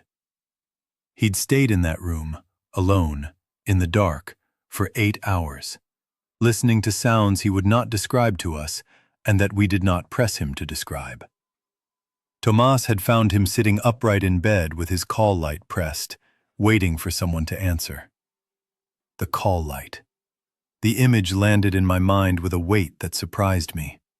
An old man in a dark room, holding down the call button that connected to a system that no longer existed, waiting with the patience of a person whose entire experience of hospitals had taught him that if you press the button, someone comes. The faith embedded in that gesture, the belief that the structure would hold, that the button connected to a person, that the person would come, was the most heartbreaking thing I'd encountered in 12 hours of heartbreaking things. And I had to turn away and busy myself with a ventilator check that wasn't due for another 20 minutes. Our population was now 7. 3 patients, though Koval was approaching discharge readiness and Ellis was functionally healthy, and 4 staff, if you counted Jackie, whose status was somewhere between staff and patient and something else entirely. Dr. Olivetti absorbed the new arrivals into her framework with the speed of someone who had been running calculations all night and whose equations simply accepted new variables. Arthur needed assessment. His pneumonia, his hydration status, his overall condition after 8 hours without care. Jackie needed monitoring. The bite, the fever, the question of whether her immunity was real or temporary, and the larger question of what her survival meant. I watched Dr. Olivetti examine Jackie's wound. It was on the dorsal surface of her left forearm, a semicircular pattern of tooth impressions, some of which had broken the skin deeply enough to bleed, but none of which had torn muscle or tendon. The edges were inflamed, the surrounding tissue warm and swollen, consistent with infection. Dana had cleaned it with saline and betadine from our restocked supplies and applied a clean dressing. Dr. Olivetti looked at the wound, then looked at Jackie's eyes, checking pupils, checking cognition, checking for the subtle signs that would indicate the beginning of the process we'd all been dreading. "How do you feel?" Dr. Olivetti asked. "Like I have the flu," Jackie said. "Aches, fever, headache." But I know what I'm saying, and I know where I am, and I know who I am, and that's been true since it happened. Whatever this does to people, it either didn't take, or it's taking a different route with me. "Or it's slower," Dana said quietly, and then immediately looked like she regretted saying it. Jackie met Dana's eyes. "Or it's slower," she agreed. "Which is why I told your man," she nodded toward Tomas, "that if I start to change, you put me somewhere I can't hurt anyone, and you do not open the door. I've seen what they become. I would rather die in a closet than become that." The room absorbed this. Ellis looked away. Koval, who had been listening from his bed, closed his eyes. Arthur, who did not yet fully understand the context, looked confused and then frightened. Dr. Olivetti nodded once and said, "We'll monitor you hourly. Temperature, neurochecks, the full workup. And we'll hope it's not slower." It was the most honest thing I'd heard her say all night. Not a reassurance, not a statistic, not a clinical deflection. A hope, offered plainly from one person to another, with no pretense that hope was the same as knowledge. By 8 a.m., the unit had reorganized itself into something that no longer resembled a standard ICU. The beds held their original patients, Adelson still ventilated, Koval sitting up and alert, the bed where Ellis had been now empty and stripped. Arthur had been settled into a chair with blankets and water and the remnants of the crackers. Ellis was helping Dana restock the supply cart with the materials from the pharmacy run, moving with the unhurried efficiency of someone who has found a role and intends to fill it. Jackie sat at the central station with her injured arm elevated on a pillow, her eyes moving between the monitors and the doors with the vigilance of a person who has spent a night in a closet and has not yet recalibrated to the relative safety of the present. Tomas gave his full report. The ward was destroyed. Not physically. The walls were standing, the rooms were intact. But the space had been thoroughly overrun and then abandoned. He'd found evidence of at least 10 patients who had not survived the night. And he described this evidence with a clinical precision that I recognized as its own form of mercy. Reducing horror to data, which was the only way to transmit it without letting it consume the transmission. He said the stairwell doors were both closed but not locked, and that he'd heard nothing from the floors below, which either meant those floors had cleared or meant that whatever was there had gone quiet. He said the corridor and ward were currently unoccupied. He said he'd found Jackie and Arthur, and that he believed they were the only survivors on the 4th floor outside our unit. Dr. Olivetti processed this, and then made a series of decisions in rapid succession, each one building on the last, assembling a plan with the focused speed of someone who has been thinking for hours and is now executing. First, we would expand our perimeter. The ward had resources we needed: food from patient trays that might still be edible, linens, medications from the ward's own supply, batteries, portable equipment. Tomas and Ellis would make a supply run to the ward during daylight hours. Second, we would attempt to signal the people on the distant rooftop. Dr. Olivetti asked if anyone had a way to produce a visible signal from our windows. Ellis suggested a bedsheet, white against the exterior of the building, visible at distance. Tomas suggested something more deliberate, a pattern, repeated at intervals, that would communicate intentionality rather than accident. They settled on a plan to hang 2 sheets from the east windows in an X pattern, the universal distress signal, and to supplement it with a flashlight directed at the rooftop in intervals if we could confirm the flashlight's visibility at that range. Third, we would establish a watch schedule: 3 4-hour shifts, 2 people per shift, 1 at the doors, 1 at the windows. Off-shift personnel would rest. Patient care would continue on a modified schedule, with Koval and Ellis contributing to non-medical tasks. Fourth, and she said this last and quietly, as if the volume could soften the weight, we would begin discussing contingencies for Mrs. Adelson. Her lung function was declining. The ventilator was keeping her alive, but keeping her alive was consuming resources: propofol, oxygen, power, that the group needed. And the gap between what the ventilator could do for her and what she needed to recover was widening with each hour. Dr. Olivetti did not say what this contingency discussion would involve. She didn't need to. Every medical professional in the room understood the trajectory she was describing, and every non-medical person in the room could read it in our faces.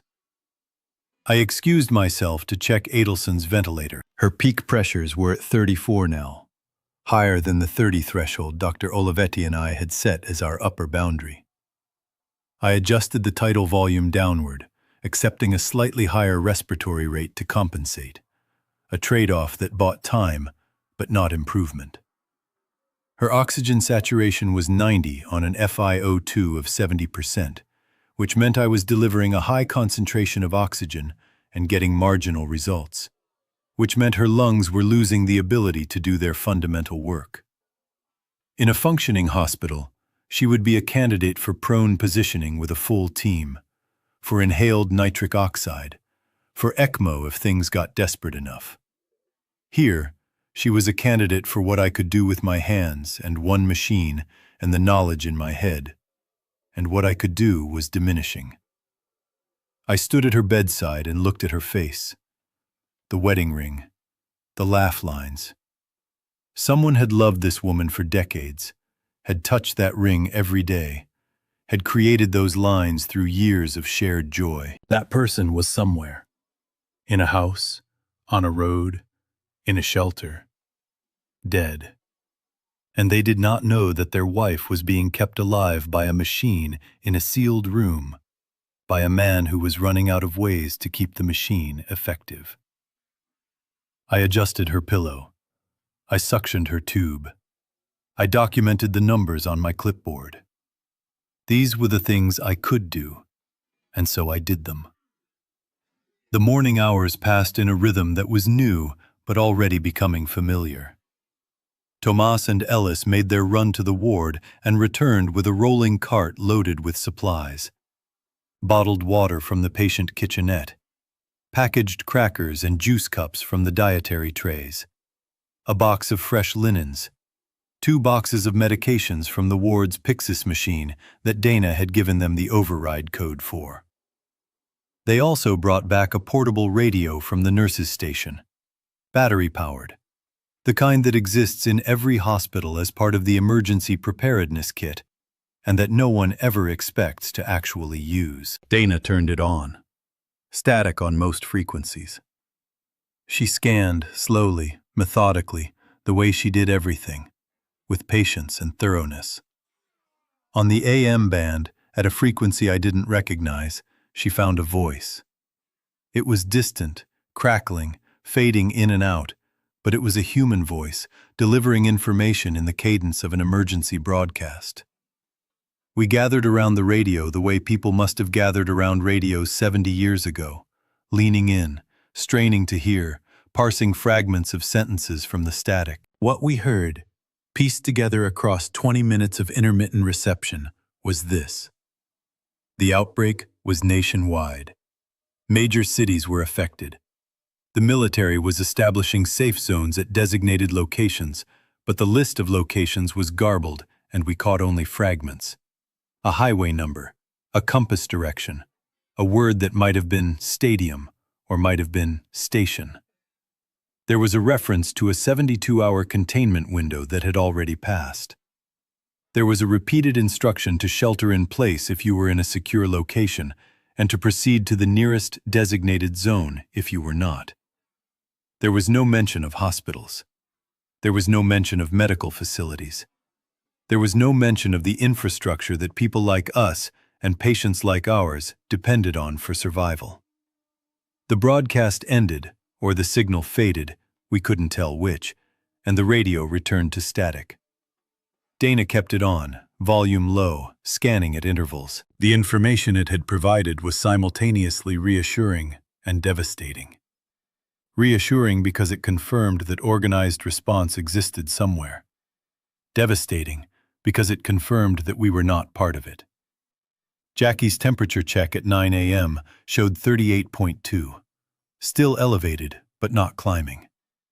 Dr. Olivetti performed a neurological assessment, oriented to person, place, time, and situation.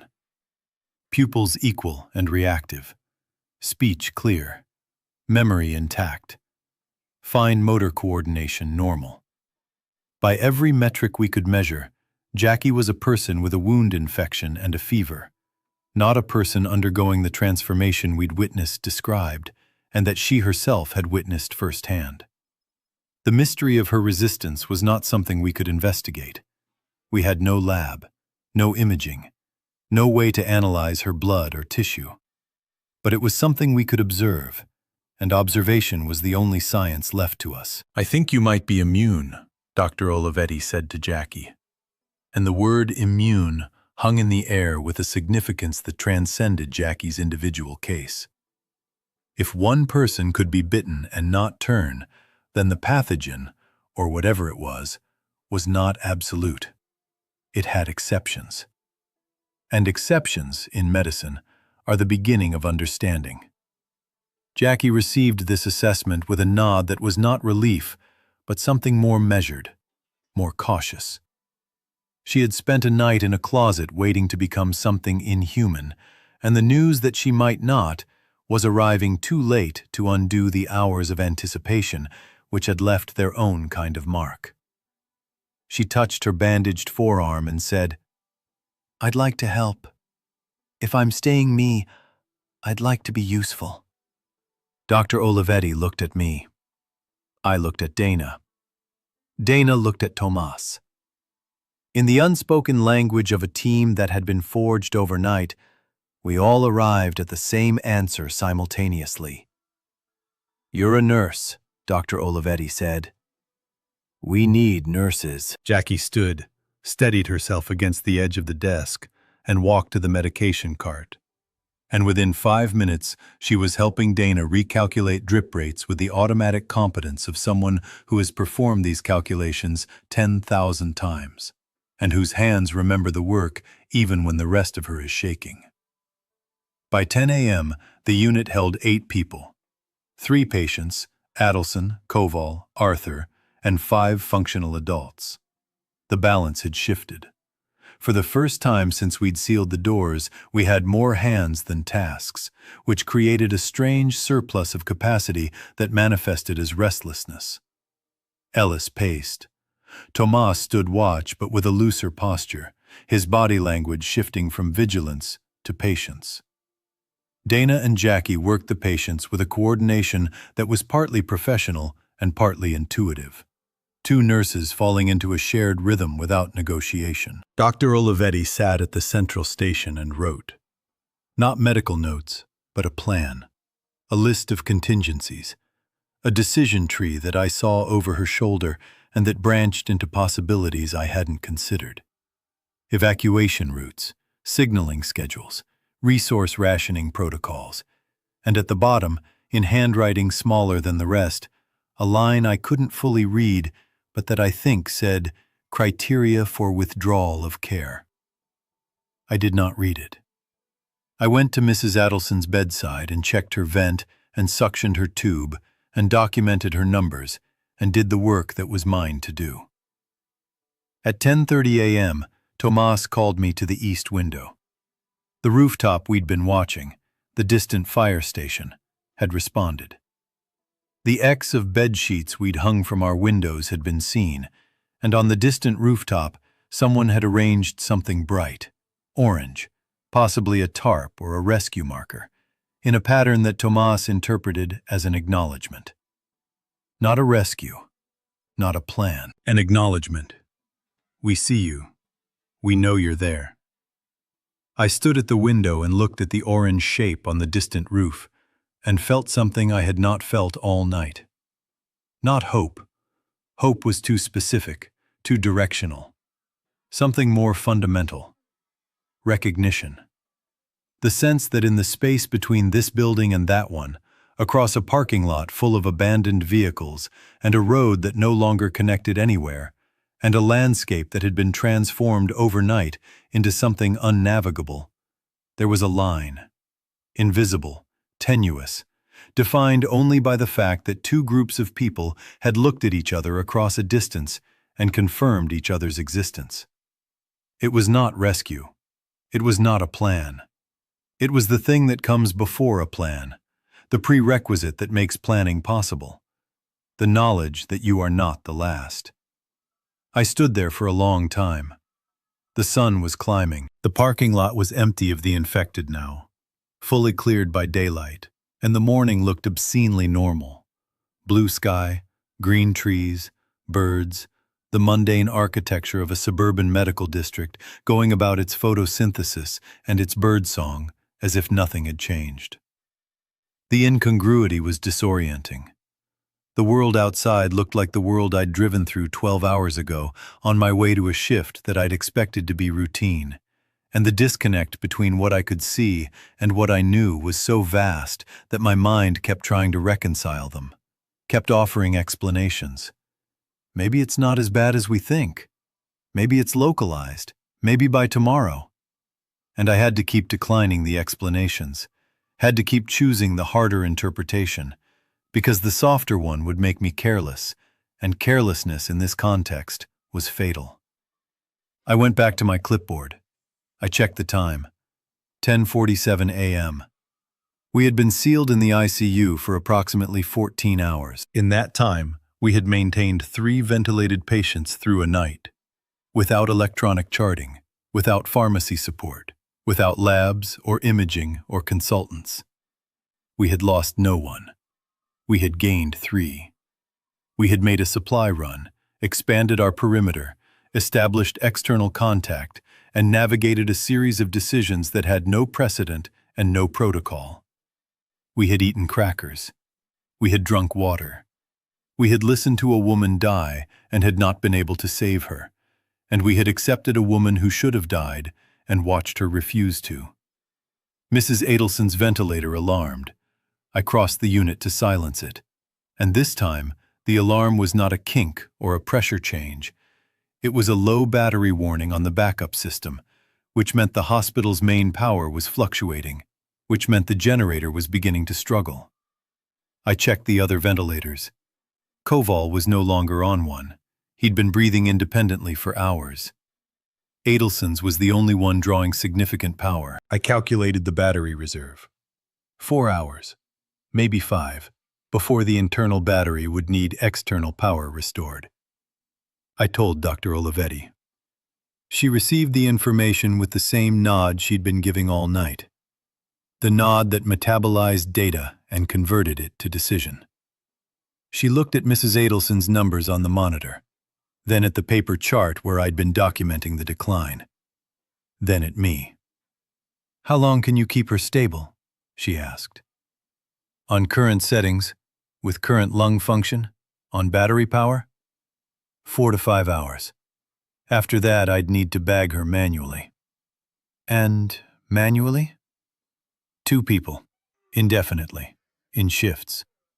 But the quality of ventilation decreases. Her lungs need precise pressure that manual bagging can't replicate consistently.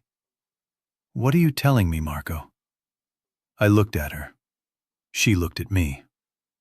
Between us, in the space where words would normally go, there was a question that neither of us wanted to voice, because voicing it would make it real, and real things require answers.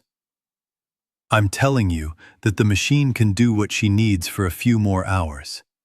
After that, I can do less than what she needs for as long as my arms hold out. And after that," I stopped. I didn't finish the sentence. I didn't need to. Dr. Olivetti held my gaze for a long moment. Then she said, "Not yet. Not now. We reassess at 2 p.m. I nodded. It was another interval decision.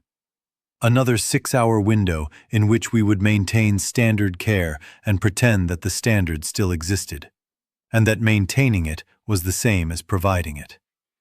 But I understood what she was doing, and I understood that it was not avoidance, but mercy. Mercy for Adelson. Mercy for the staff. Mercy for herself. The decision she was deferring would cost something from whoever made it, and she was not willing to spend that currency until every alternative had been exhausted. I went back to the ventilator. I silenced the alarm. I checked the connections, adjusted the settings for maximum efficiency, calculated the oxygen consumption rate at the current FiO2, and wrote everything on my clipboard with the careful handwriting of a man who has learned, over the course of one night, that a clipboard and a pen are not inferior technologies, but primary ones, and that the elaborate systems we'd built on top of them had been, all along, a convenience rather than a necessity. The morning continued. The sun moved across the sky. The unit held. What I know now, standing at the east window at 11 a.m., with sunlight on my face and the distant orange marker visible on the fire station roof, and the sounds of my colleagues working behind me, the beep of monitors, the quiet exchange of clinical information, the shuffle of scrubs on linoleum. What I know now is that control was never what I thought it was. I thought control was the system, The charting software, the pharmacy, the lab, the chain of command that extended from the bedside to the attending, to the specialist, to the administrator, and onward into a vast apparatus of regulation and protocol. I thought that working inside that system was the same as having control, and that the system's control was my control, and that my competence was a product of its infrastructure. What I learned in 14 hours is that control is smaller and more personal than that. It is the decision to suction a patient's airway at the right moment. It is the ability to read a waveform and adjust a setting based on what you hear through a stethoscope. It is the willingness to stand at a locked door and count to 60, and then make a judgment about what the silence means. It is the capacity to eat a cracker and drink water, and allow yourself 4 minutes of shared humanity with people you are responsible for. Control is not the system. Control is the part of you that remains when the system is gone. I don't know what happens this afternoon. I don't know if the generator will hold, or if I'll be bagging Mrs. Adelson by hand while Dana monitors her oxygen and Jackie watches the doors. I don't know if the people on the distant rooftop will find a way to reach us, or if we'll find a way to reach them. I don't know if Jackie's immunity is permanent or borrowed. I don't know if the broadcast we heard was current or a recording, or a message from a structure that has since collapsed. I don't know if my parents in New Mexico are alive, or if the apartment across town still stands, or if the mail is still collecting in the box by the door. What I know is that the ventilator on bed 6 is cycling at 14 breaths per minute, and that Mrs. Adelson's oxygen saturation is 91%, and that the battery has 4 hours of charge, and that there are people in this room who are capable and present and willing to do what the next hour requires. What I know is that Tomas is at the door, and Dana is at the bedside, and Dr. Olivetti is writing a plan that accounts for possibilities I haven't imagined, and Ellis is watching the parking lot, and Jackie is checking vitals, and Koval is breathing on his own, and Arthur is sleeping in a chair with a blanket over his legs, and the sun is up. The clipboard in my hand has 12 pages of notes. They are not a medical chart. They are not a narrative. They are a record of what was done, by whom, at what time, with what result. They are evidence that the work continued, that the alarms were answered, that the rounds were made, that when the system failed, the people inside it did not. I clip a fresh page to the board. I write the time, 11:02 a.m. I write Adelson's current numbers. I walk to her bedside and check the tubing and listen to her lungs, and adjust the pillow under her head so the circuit doesn't kink. The next alarm will come. I'll answer it.